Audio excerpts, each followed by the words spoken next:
What's happening? Oh, you kidding me? Wow. You Hello. are not. What? You are. It It did. didn't save. Oh! Are you fucking shitting me? Okay, well, I guess. We'll be back later.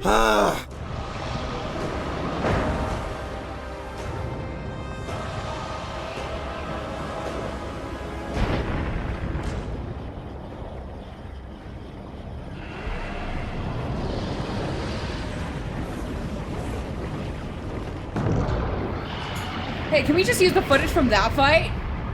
Because it would took so little time. I don't know, actually. We'll see. Just because of how Normally, I cooperative he was last. Normally, I feel like I can, like, give a definitive answer once I end this series. I mean, the thing is, I went right in his face, so he was more inclined to start sucking. Yeah. Grounded, honey. Yes, I did. Grounded sunshine. We're legitimately right where we came from. Yay! What we gonna do? Ooh, it's like a double sword, I think. Oh, yep, it is double. Ooh. And what's fun is that even if you turn off the stasis hollow, the ice stays. Oh, nice. Oh, so that'll be good for platform puzzles. Yep. Gotcha. Oh, why? Oh, I guess it Okay, doesn't after a last. while. Nope, that was the wrong hollow. No kidding. Okay. Quick question: why is it that the blue button is a hollow for the blue button is the one for the purple hollow, and the purple hollow is the one for the blue? Because not every controller has the color coordination on it. But that's an official PlayStation controller. Yes, but so was my silver Xbox controller that had no color coordination. well, here's my question. Is this on other platforms? Mm-hmm. Consoles? That's Yep. why. That would do. Okay. If it was I solely guess. if it was solely PlayStation exclusive, Then yeah, that would be bullshit. I would be a little sad. But because it's on other. Okay, Nope. that's fine. All right. Bless. you. Sorry. And again. Bless. Are you back fourth officially, time. or yeah, I think we have been back for a bit. Yeah. okay? I have no idea. Hi. We're so good at this, guy. We're professionals. We're professionals. I mean, we have been doing it a long time. It's like a weird conflicting thing where we have been doing it for a very long time. But we haven't been doing it frequently in that very long For a time. very long time. Yes. We just do it for fun. So. Yes. This It's like is we're a not Game hobby. Grumps or Marky Moo who do this literally for a living. This is a hobby, pure and simple. Yeah. I could do this for a Although- living. That'd be so nice. Although, You? although I would love to like start streaming more. Yeah. I know. Like me, just me personally. Like, Bruh, we just need to have a fucking chaos counseling Twitch channel that we all have access to. And 'cause- So it's like, oh, Blaze is on today. There you go. I mean, because I've Okay, thought, Jesse's on today. There you go. because there are a lot of the games I originally wanted to play were RPGs, which we all kind of collectively agreed didn't really fit our format very well. But it's have I talked to you about the one segment that we were working yeah, with? yeah. I don't know what you think of it.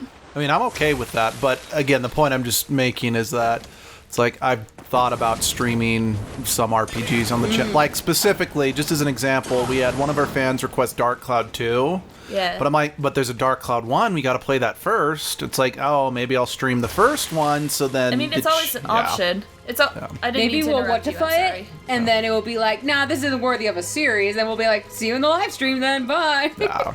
It's always an option because I mean streaming does work.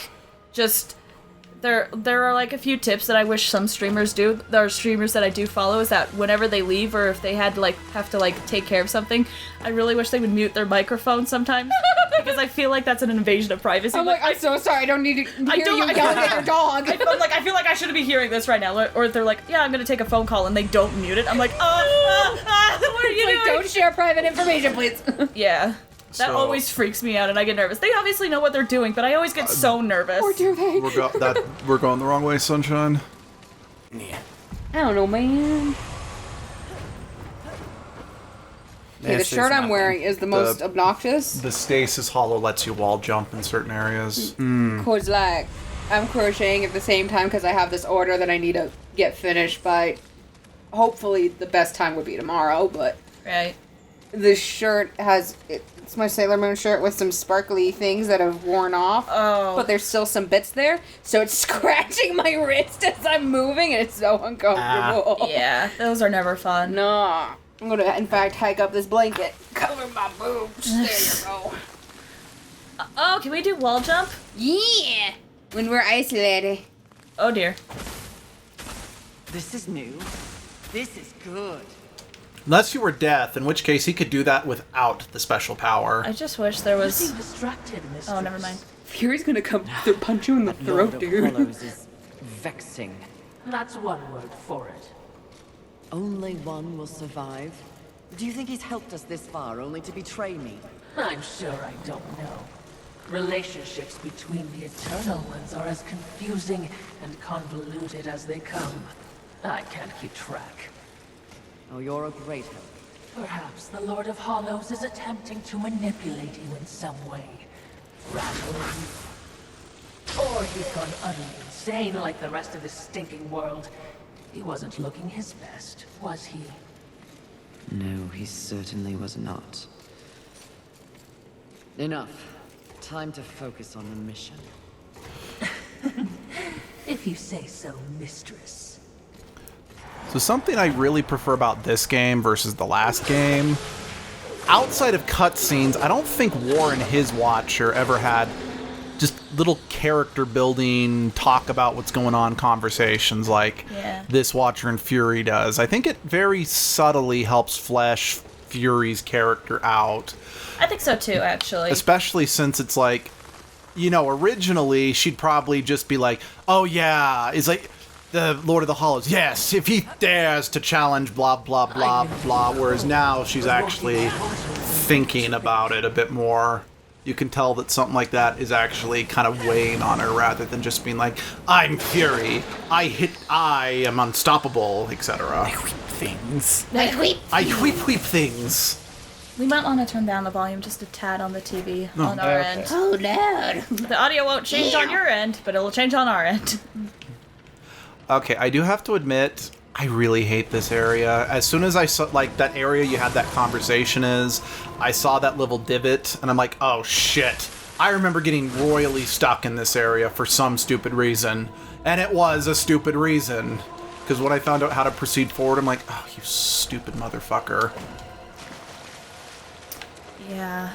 And sometimes I can't tell, because this is one thing that I've noticed when if I ever watch people play. One thing I can't tell is it because the game didn't clearly state it, or is it because I'm dumb? Yeah. Because sometimes people will write off games as being bad when in reality the game kind of told them what to do, but they just forgot it and or ignored it. I always am frustrated by.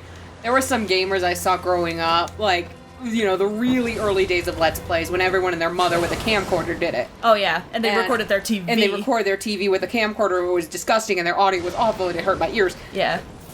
But there was one where he literally was, like, skipping through the dialogue, so I'm like, okay, he must have played this game before. And then he gets to this part, and he's like, what the fuck am I supposed to do? And it's like, bitch, they probably told you! Yeah. That's one thing that bothers me, or if they're like, oh, it's tutorial stuff, I'll figure it out. I'm like, oh, maybe you are really good and you can figure it out, but you know, it never hurts to read. Sorry. Go ahead. I had a roommate who was like, if you have to look it up online, that's cheating and you shouldn't be playing games. I'm like, not really. I mean, if you've poured hours into trying to, because, for example, I don't know if this was a glitch or whatever, but in Mega Man X Command Mission, an RPG I really liked as a kid, as soon as I got to the desert area, I could not figure out how to proceed to save my life. And no matter what I did, I couldn't proceed. Well, I found out long after the fact, my file had glitched out. Because as soon as you get there, or something, after you do something, there's supposed to be a cutscene that triggers, that drops you inside the base through like a hole of quicksand or something. Right. So, so at that point I just wrote the game off as being bad, even though it was just It was just a one-time glitch, Yeah. although it was a game-ruining glitch for my file. That actually happened with me and my cousins. Well, I guess I should say my cousin. I just kind of watched her play Ace Attorney while growing up. But for her, in the third Ace Attorney game, I think I mentioned this in our playthrough of Ace Attorney. You'll have Trials to of start saying Tribulation. it, and I'll probably remember. But in the case with Mask to Mask, or Mask to Mask, there was a point where, like, you're supposed to get a cutscene with Ron at the detention center a little bit before the trial starts. And for some reason in my cousin's game, like, she followed a walkthrough to the letter. And it just sometimes didn't trigger. And like, so she got stuck on it, and she redid the case, like, a lot of times to get it. Eventually I asked her about it, like, do you just want to watch it online? She's like, oh, somehow the cutscene activated? I don't know how, but it activated. Yeah. And now I can go on. Can we jump up there using fire? Because the ice will stay there for a little bit. That's right. So, what's it called? Sunshine and our older brother gave me a copy of Paper Mario Color Splash for Christmas 3 years ago. Yeah. Well, I didn't Fuck are you? Oh, hi. We've encountered these things before. It's probably looking down at my crochet when I first saw it. And last time, a lot of us were tired, so... Yeah. Yep. That's not the one. So, well, I wasn't the biggest fan of it when I played through because it retained the same level exploration that was in Sticker Star or whatever. I was having fun with it. I didn't think it was great. Dare I say, I think it was horribly flawed. Now, I just want to be transparent. I do think, like, Super Paper Mario is a much better game, but because it still had the more turn-based gameplay from the first two, I was at the very least enjoying it more than I enjoyed my experience with Super Paper Mario. So I'm like, okay, this is closer to what I've been longing for since 2014 or 2004. I digress. Well, I got to, I think, the third boss fight, and I just couldn't seem to beat it. And, well, it turns out you're not supposed to be able to beat the third boss in your first encounter. You actually have to run away from it. And I'm just like, that's so stupid. This game expects you to get beaten once before you realize you're supposed to do that. But then when I started playing through it again and knowing about that in advance, I realized your companion, he actually tells you, it's like, I don't think we can win. We might need to leave. Yeah. But because what I thought he meant was, and this is a mechanic I do legitimately hate about Color Splash, is you have special item cards that are kind of plot crucial but can be used, so then you'll have to go back and buy them again. I just assumed he meant I didn't have the right item with me. I didn't maybe I was just reading it too quickly, and this is the point I'm trying to make, I was legitimately that stupid that I didn't realize he was saying, just run from the fight. Because at that point, I'm like, all of the previous Paper Mario games, as well as RPGs in general, have conditioned me to know you can't run away from boss fights. So, it never crossed my mind till finally I broke down and looked it up, and I'm like, oh, that's what you were supposed to do? Yeah, actually, one of the reasons why if I ever, like, die in an RPG, I kind of wait it out to see if I see the end stuff, because if it still goes, I'm like, okay, cool, I was supposed to I was like, oh, this is where I die. But if it, like, goes to, like, the screen you always see when you die, like, say, in a Persona game, it always is, like, some sort of dark thing where it's like, and thus the thing... The story ended. Yeah, or The something world like that. came to a close. I kind of, like, wait for that, and if I see that, I'm like, okay, cool, I was supposed to die. Yeah. Another thing that it's like, I have to give a little bit of, backlash towards your friends, like, if you have to look it up online, is like, I bought a used, old game or something, I can't remember what it was. It was Final Fantasy 9. Was it 9 that I'm thinking? Yeah, you bought the player's guide or whatever? Oh, no. Oh, then never mind, it wasn't Final Fantasy 9. I don't remember what the game was, but, back in the day, they didn't have tutorials in games. Yeah. All the info was in the instruction manuals, which everyone read religiously when they first bought their games. Yeah. The game's... But since I bought it used, there was no instruction manual. Exactly. So it's like, wait, what? What am I supposed to do here? What am I doing? And so I had to look it up, and it was awful. Especially with, like, somewhat older games, you know, they had the user manuals. But if you, like, got a game digitally, you can't Usually really they would have get it in the corner, Yeah, but I bought which it is- used from like a game store or something. That's somewhere. something that I really appreciate is that you can actually see what the manual looks like. It's almost like a little archived piece of history. Yeah. Actually, kind of going along with what you said, we bought the first 3 Splinter Cell games for the GameCube at our cousin's recommendation. Well, the first game and the second game, well, they play similarly. They do like completely change the controls from first to second game. I don't remember what it was, but we couldn't figure out how to do something to save our life, and we didn't have the instruction booklet, and it wasn't explained. There wasn't a tutorial That in the was second it. game. That's what I'm thinking.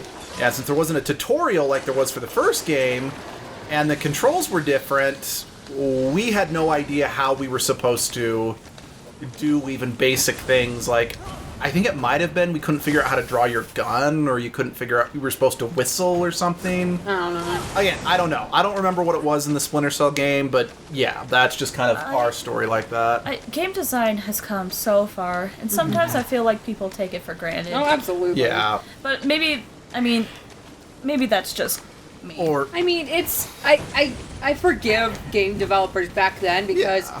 tutorials It was- would take up way too much space, so Yeah. it's Yeah. more And it was like also cost effective and can have you have more game if you put the tutorial in the manual. Much actually, I remember. So I didn't grow up playing Resident Evil because our parents would not allow it in the house.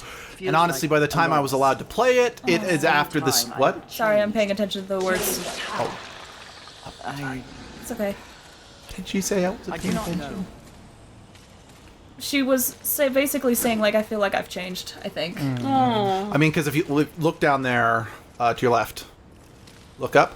Hey, remember him? Yeah. Oh wait, no, this isn't where I'm thinking. But I do know at one point you circle around and you actually see that first area that Sunshine kept getting stuck on, where we had to turn the Yeah. difficulty down. Yeah. Again, that is something I do kind of like about how small this game is technically in regards to you swing back to old areas. Yeah. What I Yeah. have been enjoying so far is that it doesn't feel like they're wasting your time too much. No. Yeah, no. there's not forced arena fights, and there's not Or at least not too many. not too as that many. we've yeah. noticed. Not too as many. The first one was the worst one when it came to forced arena fights because the game series was still finding its Hi, identity. bud. I mean, that's why the first one very much feels like the bastard child of Zelda and God of War, because I don't feel the game developers knew what new thing they wanted to add to those two respective genres, you know?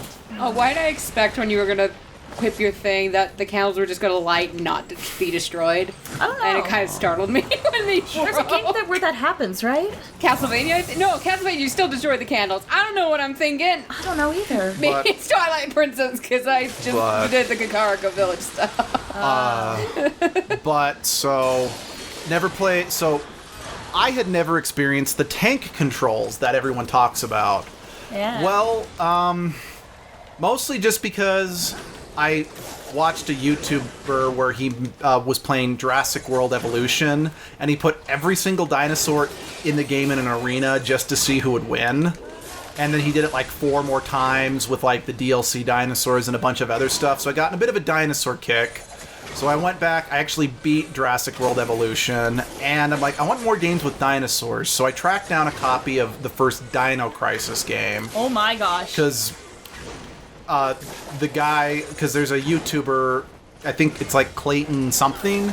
He actually started his YouTube channel specifically to kind of build hype for Jurassic World Fallen Kingdom, where he talk about like, here's trivia we know, and now he's just kind of done things like, here's some stuff from the novels, or here's some concepts that they wanted for the movies that got cut for various reasons. Anyway, he talked about, the Dino Crisis game at one point. So that game got put on my radar, so I thought, okay, I'm really into dinos right now, and this game is like the first Resident Evil games. I'm like, give it a try. So I experienced tank controls for the first time. And how'd that go? Honestly, as I'm playing, I'm like, why would they do something like this? Because this is the early PlayStation, so I know that games like Mario 64 were around, so you could do free roaming, but then I realized, wait, given that it's going for more cinematic approach with fixed camera angles, the tank control, and I've experienced games where camera will change automatically, and then your character just swaps directions, and it's beyond frustrating.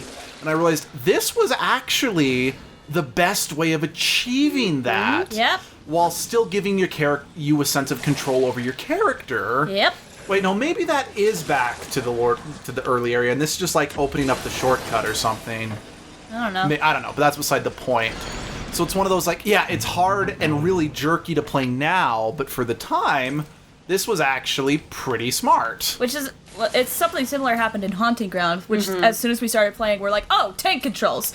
And it worked because there were moments of like, we would see something and we're like, I don't want to go near that. You know, the funny thing is with the tank controls, like I played Resident Evil Code Veronica for a little bit, and I didn't have enough time, or it was so new to me, like I couldn't adjust to the tank controls. I forgot Haunting Ground was tank controls. I'm pretty sure Haunting Ground is tank controls because you can't control the camera in that. No, but it's definitely, you can tell a difference on like in time period, because I think Code Veronica came out either a little before or maybe a little bit after, but you know, the series had been around longer. But yeah, and it also might be my age. I've gotten used to video games. I'm getting better at them. Yeah. I mean, kind of... Oh, sorry, go ahead, please. Well, if we're gonna change the topic from tank to controls, I wanted to make sure everything was out because that's an episode. I did have one more thing I wanted to say real quick. Okay. Okay. Because I remember I downloaded a copy of the first Blood Rain on the PlayStation just because I wanted to give it a try. And I know its control scheme was not tank controls, but the way you moved or control... I think, like, you could go forward and back, but then you had to, like, adjust which direction you're going. So it's like, this should be tank controls, but it was either how you did that was unusual. So I'm like, I can't play this. But then when I started playing Dino Crisis just to try out the first level, I'm like, I could get used to this. So again, I don't really know how to describe it, but it is kind of interesting where it's like, these feel similar, but they're different enough that it's like, I can manage one, but I don't feel like I can manage another. It's interesting. Anyway, that's an All right. episode. We'll see you next time. Woo! Cycle through the hollow!